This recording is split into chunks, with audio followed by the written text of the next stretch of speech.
Hi, my friends. It's your tour guide to the horror side, me, Preston E. Do you want to know something scary? The Dawn of the Dead remake is now 20 years old. That means if I got married and had kids, and one of those kids were born in 2004, that kid would have been in college by now and possibly married and having a kid of his or her own. Now that's scary, and I feel old. On to the movie. Dawn of the Dead is a remake of the 1978 classic from George A. Romero of the same name. It's a remake in the fact that there are zombies in it, and it's at a mall, and it's also called Dawn of the Dead, but besides that, there is no other similarities. That being said, this is a pretty great remake, but it's more accurately a completely different movie than a remake of the original. This movie was the directorial debut of Zack Snyder, and he comes out with guns blazing with a loaded cast like Sarah Polley, Ving Rhames, Mekhi Phifer, and Jake Weber, just to name a few. Sarah Polley stars as Anna, a nurse who returns home after a shift at the local hospital.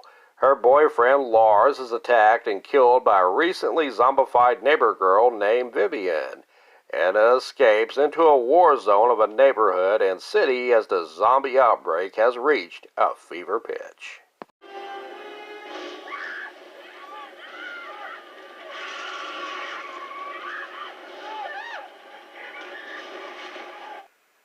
Take a hint, dude. She doesn't pick up hitchhikers, especially those trying to feast on her essence.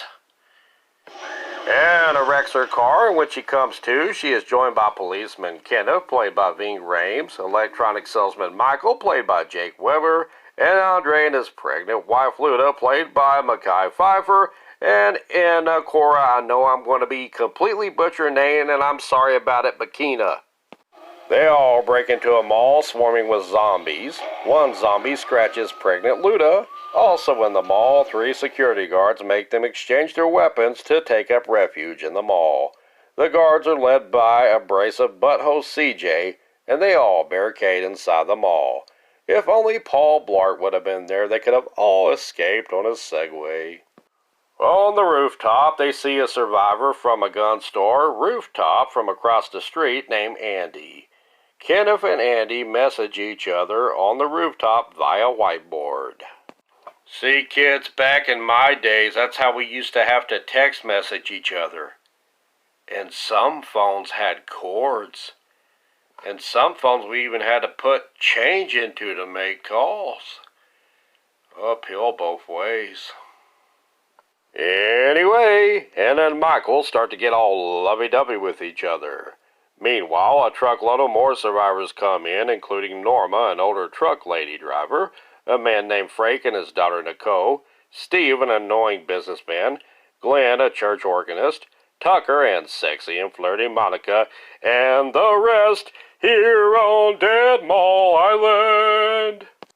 Frank is bitten and decides to isolate. He dies and becomes zombified and is shot by Ken in a nod to the original's Peter shooting his buddy Roger. Crap really starts to hit the fan as the power goes out and security guard Bart is bitten. That is Bart, not Blart. He's still okay. Also, Luda becomes a zombie and gives birth to a bouncing baby zombie. I think I would be zombie. Is it a boy? Is it a girl?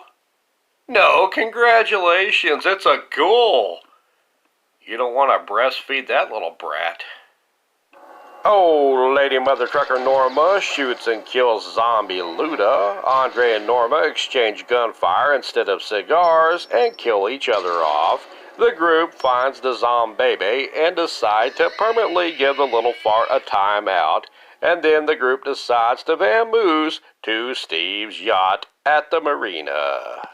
Before they do this, though, they find a dog named Chip. They lower the dog to the parking lot below, but the zombies don't like dog meat as Chip goes with his supplies attached to him to help Andy and goes across the street unharmed by the zombies.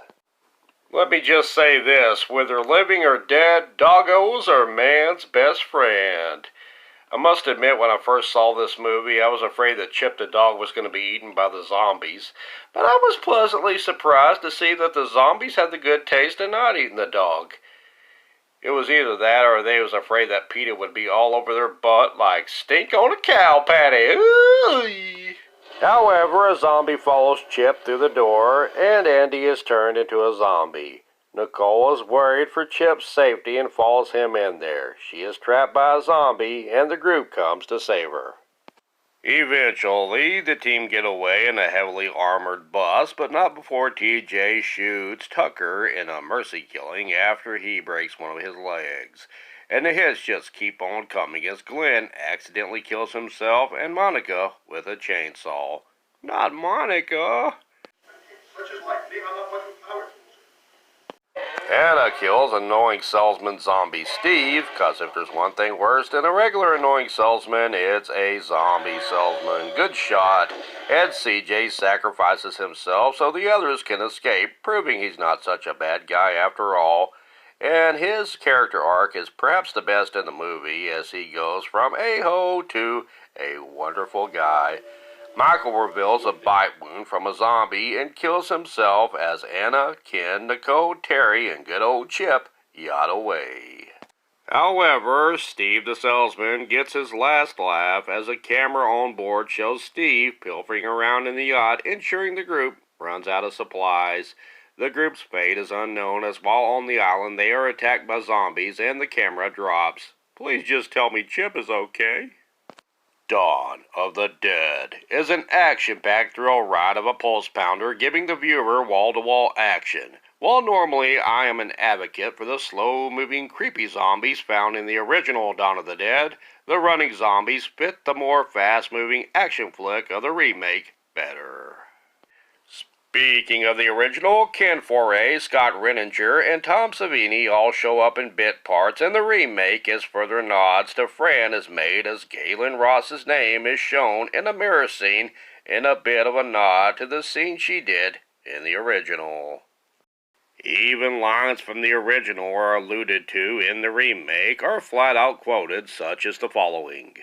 When there's no more room in hell, the dead will walk here.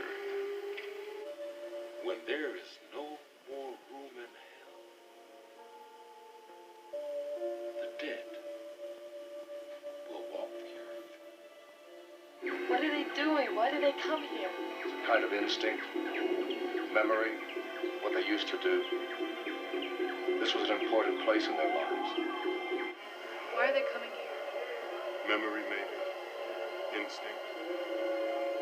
Maybe they're coming for us. You get ask a stupid question, get a stupid answer. Both represented in the original and the remake. How do we get down there?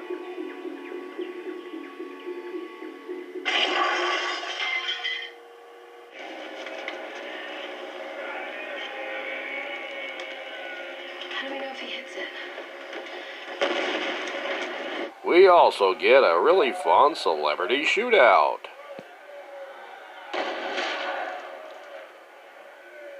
With further nods to Galen Ross's Fran from the original, we also get a pregnant woman.